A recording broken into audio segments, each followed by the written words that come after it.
मौके पर मौजूद हूँ। जिस तरीके से डॉक्टरों की भेष में आते हैं और जिस तरीके चद्दरों की आड़ लेकर के और जैसे हम कोई लकड़ी या कोई घास भूस उसको लपेट रहे हैं, इस तरीके से लपेटा गया और उसके बाद में गाड़ी में जिस तरीके से फेंका गया है, शायद इंसान को क्या जानवर को भी फेंकते हुए पूरी हमदर्दी होगी। आदाब, नमस्कार, सत श्री अकाल। मैं हूं सुल्तान भारती और आप देख रहे हैं सेकुलर भारत न्यूज चैनल। दोस्तों, इस वक्त मैं पटेल चौक के पास में हूं और यहां से बस चंद कदमों के फासले पर जंतर मंतर है। जैसा कि आप जानते हैं कि आज सुबह मेडिकल सहायता, इमरजेंसी मेडिकल सहायता देने के ख्याल से दिल्ली पुलिस ने सोनम वांगचुक को जंतर मंतर से उठा हॉस्पिटल पहुंचा दिया।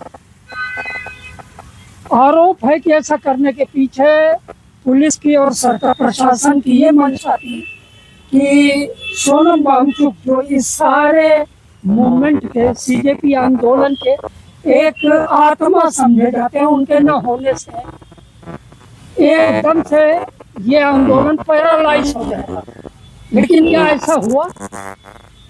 इस वक्त दिन के 2 बजे अभी मैं पहुंचा हूं यहाँ पर जंतर मंतर पर। भीड़ देखिए, आप कहेंगे कि आंदोलन पैरालाइज, लकवा ग्रस्त होने की बजाय लगता है यहाँ भीड़ की सुनामी फूट पड़ी है। एक रिपोर्ट देखिए।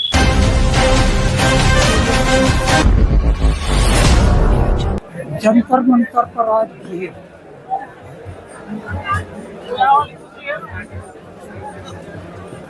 जगह जगह सोशल वर्कर, शिक्षाविद बाइट देते हैं। इसे में जब मैं जानने की कोशिश करता हूँ कि क्या ऐसी चीज है जो वकीलों को यहाँ खींच लाई है। जी, पहले को आप नाम बताइए। मेरा नाम एडवोकेट राजीव पवार है, मैं मेरठ से हूँ और राष्ट्रीय मानव एकता संस्था से एक मेरठ में संस्था चल रही है राष्ट्रीय मानव एकता नाम से, मैं उसमें राष्ट्रीय उपाध्यक्ष हूँ। अच्छा। और ये हम सब साथी हैं, ये साथी हमारे सब साथी हैं, क्योंकि देखिए सोनम वांगचुक जो आवाज उठा रहे हैं बहुत ही जबरदस्त और उम्दा आवाज है और जरूरी आवाज है देश के हित के लिए और देश के भविष्य के लिए, हमारे बच्चों के लिए, आपके बच्चों के लिए ये बहुत जरूरी और जायज आवाज है। हम इनको पूरी तरह से समर्थन करते हैं। राष्ट्रीय मानव एकता संस्था के नाते, उनका राष्ट्रीय उपाध्यक्ष होने के नाते, एक वकील होने के नाते भी सोनम वांगचुक के इस धरना प्रदर्शन को, इस आवाज को हम समर्थन करते हैं, पूरी तरह से इनके साथ हैं। सर, पवार साहब एक बात बताइए जी। सोनम वांगचुक का ही एक बाइट है, उन्होंने कहा था अभी मैं मरने वाला नहीं और हटूंगा नहीं। सरकार क्यों इतनी हितैषी बन गई? आज तक तो पूछने नहीं आई थी। दरअसल क्या है, ये जो सरकार है, दमनकारी सरकार है श्रीमान जी, इनके पैतरे लोग होते हैं शिकार करने के, ये दमनकारी सरकार है। जब तक ये सरकार रहेगी किसी न किसी तरीके से आवाज उठाने वाले लोगों की आवाज को दबाया जाएगा या उसकी आवाज को विखंडित किया जाएगा। आवाज को दबाया जाएगा या आवाज को तोड़ने की कोशिश की जाएगी कि मनोबल तोड़ा जाए। आपका नाम? HL गांधी, मैं सुप्रीम कोर्ट से एडवोकेट। गांधी साहब, आज यहाँ गांधी जी की ही जरूरत थी, क्या कहना चाहेंगे? ये आज से हमने जब लोगों ने आवाज उठाई है, हम अभी अन्ना हजारे से लेके उसको लेके, लेकिन लोग हमारे ही कुछ ऐसे होते हैं कि कुछ दल बना के फिर उनके जो है दलाल बन जाते हैं पार्टियों के। हम लोगों को एकजुट होना पड़ेगा। अभी सरकार घबराई हुई है, केंद्र सरकार, कि अब ये जनता जो खरीदी हुई नहीं आई है, ये जनता जो है समर्थन में आई है वांगचुक जी के, सोनम वांगचुक जी के में। सुबह उन्हीं के मुर्गे आके उनको मेडिकल सहायता के बहाने से उनको उठा के ले जाने का प्रयास किया गया। तो आप कहना चाहते हैं कि इस आंदोलन में भी सरकार ने अपने खून घुसा दिए हैं? ये जितने भी फोर्स लगी है, पुलिस लगी है, ये लगी है, ये सब सरकारी गुंडे तो हैं ही।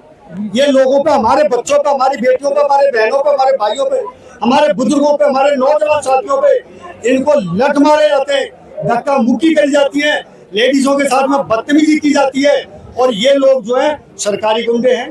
अभी इनको पता चल जाएगा, सरकार आती जाती रहेंगी और जिस दिन ये हमारा जन सैलाब जाग गया उस दिन इनको छुपने की जगह नहीं मिलेगी। सरकार का इरादा क्या पहलवान आंदोलन, किसान आंदोलन की तरह इसे भी इसी तरह और हम खत्म करने की शुरुआत कर दो।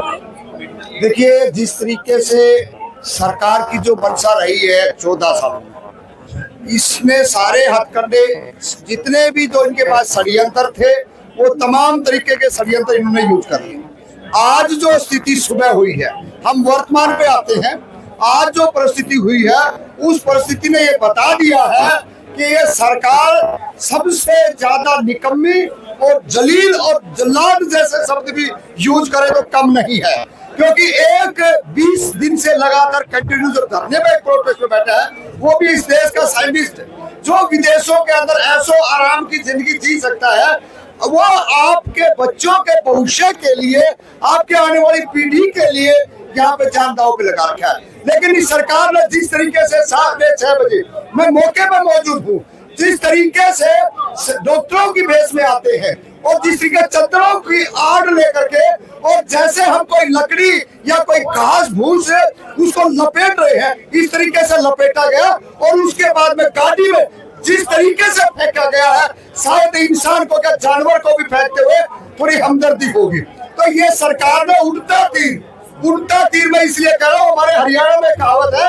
कि साले ने उल्टा तीर ले लिया। इस सरकार ने ये उल्टा तीर इसलिए ले लिया कि अब देख लिया ना, ये सुप्रीम कोर्ट के एडवोकेट है, ये लाखों रुपए देने के बाद भी बात नहीं करते थे। आप रोड पे आगे ना, तो ये डेमोक्रेसी है। ये अब जान चुके समाज। जो छात्र कॉलेज से बाहर नहीं निकलता था, वो छात्र आज रोड के ऊपर बैठा है। जो किसान अपनी अपनी बात पर रुकता था, आज वो भी आके समर्थन दे रहा है। राजनीतिक पार्टियों के बाद में समान खत्म हो गया था, वो भी कहीं ना कहीं अपने उज्जवल भविष्य की ओर देख रही है। प्लानिंग पूरी फेल हो गई है। सरकार के पास में कह रहा हूँ, कुछ नहीं बचा है। इस आंदोलन से इतिहास लिखा जाएगा। ये झूठ और षड्यंत्र का नहीं है। जो 14 के अंदर अन्ना हजारे, केजरीवाल, रामदेव और वो किरण बेदी जैसे निकम्मे और नालायक लोगों को जाकर के जंतर मंतर पर इसी जगह पर 4-8 फुट का मंच बना करके बैठे थे, और इस देश के अंदर 70 फुट का 18-20 फुट का बैनर बना के पूरे देश के अंदर लिखा गया था कि घोटाले घपले और इतना पैसा आएगा, इतना जाएगा, इतना विश्व बैंकों में रखा है। आज वो बैनर बनने लगे हैं। हाइट कम है, जान ज्यादा है। तो ये स्पष्ट दर्शाता है, इन्होंने ये प्रयास किया था कि वानचुक को हम ले जाएंगे, उसके बाद में यहाँ कुछ बचेगा नहीं। अब ये बात तो सिद्ध हो चुकी है। अस्तीफा पर शिक्षा मंत्री का नहीं है, अस्तीफा होगा पूरी की पूरी सरकार का। कहेंगे कि क्या उनका अनशन जबरदस्ती तोड़वा दिया या नहीं, अनशन अभी तोड़वाया नहीं, अनशन जारी है अभी तक जो संदेश मिला है। और अनशन अगर वो तुड़वा भी देंगे तो ऐसा नहीं है। बहुत लोग इस देश के अंदर हैं जो लगातार जो है ना अनशन के लिए बैठेंगे। और मेरा नाम संदीप जाटव है और मैं संगम विहार देवली विधानसभा से आया हूँ। देवली विधानसभा से जी, आज का जो हमारा टारगेट है यहाँ पर आने का, वो सिर्फ इतना है, जो कि लगातार 21 दिनों से ये देश की राजधानी दिल्ली के अंदर में जंतर मंतर पर सोनम वांगचुक साहब जो हैं भूख हड़ताल पर बैठे थे, है ना, शांतिपूर्वक तरीके से। लेकिन आज के षड्यंत्र के तहत, कुछ सोच समझ के तहत सोनम वांगचुक साहब को उठा लिया जाता है। किस वजह से? क्योंकि वो आदमी, वो इंसान जो है इस देश के युवाओं के लिए, वो आने वाले भविष्य के लिए, उनकी शिक्षा व्यवस्था के लिए लड़ाई लड़ रहा है। तो इसलिए सरकार को जो है घुटन हो रही है कि वो इंसान क्यों हो रहा है। आज ये लोग इतने पागल हो चुके हैं, इतने अंधे हो चुके हैं। जैसे एक होता है ना अंधा, छड़ी लेके चलता है तो नाटक करता है, दिखा, वो एक रियलिटी में नाटक है ना, अंधा होता है। तो उसी तरीके से ये सरकार अंधी हो चुकी है, ये देश के युवाओं को अनदेखा कर रही है। क्या तो सर सीधा सा कहना है, सिद्धांत है, जो जितना बाबा साहब का कहना था, शेरनी का वो दूध है, अगर जो जितना पिएगा वो उतना दहाड़ेगा। तो ये हमारे जो धर्मेंद्र प्रधान जी हैं, जो यहाँ मिनिस्टर हैं, तो उनका ये है कि कोई पढ़े ना, यहाँ पे जो बच्चा है जो पढ़ेगा तो वो दहाड़ेगा। दहाड़ेगा का मतलब क्या है कि वो उनसे सवाल पूछेगा, और सवाल के लिए उनके पास कोई जवाब नहीं देते आगे। मोदी जी सिर्फ विदेश इसीलिए भागते हैं कि आज इस साइड का, इस बॉर्डर का बेच क्या है, इस बॉर्डर का सौदा करके आए, वरना विदेशों में रखा क्या है। और हमारे जो ये देश की मीडिया है, देश में इतना बड़ा आंदोलन चल रहा है, हमारी मीडिया को वो नजर नहीं आ रहा। विदेश में ईरान में क्या हो रहा है, इराक में क्या हो रहा है, इन्हें वो ईरान और इराक नजर आ रहे हैं। नहीं, हाँ उनका तरीका गलत था ले जाना, क्योंकि वो बहुत ही एक आइट से He's an amazing personality. उनको एक थोड़ी तमीज, एक थोड़ी तहजीब के साथ रिस्पेक्ट करके ले जा सकते थे। उनका तरीका गलत था, बट आइट से उनको मेडिकल चेकअप के लिए ही ले जाए गए। और अगर आपने अपने फैक्ट्स क्लियर किए हो तो आपको ये भी पता होगा कि हंगर स्ट्राइक अभी भी चल रही है। अगर हंगर स्ट्राइक नहीं तोड़ी, जी बिल्कुल। शुगर देश की आबादी का कुल 68% हिस्सा ग्रामीण भारत में रहता है। इसका कितना असर होगा वहाँ पे? देखिए कितना असर होगा कितना नहीं होगा, कोई मैसेज एज ए स्टूडेंट?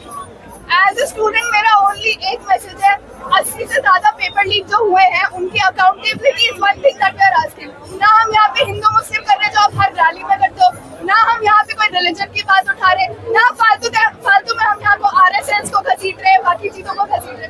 हम एज स्टूडेंट सिर्फ एक चीज मांग रहे हैं कि हमें अकाउंटेबिलिटी दे दो, and we don't think that we are wrong there.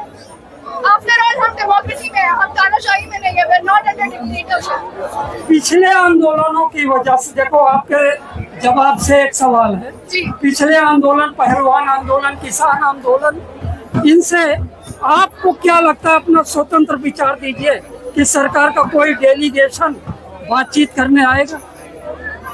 नहीं आएंगे तो हमें आना पड़ेगा। After all we are students, right? अगर स्टूडेंट ही देश का रोड पे आ जाएगा तो पढ़ेगा कौन? आगे देश को बढ़ाएगा कौन अगर स्टूडेंट ही रोड पे आके प्रोटेस्ट करने लग जाएगा?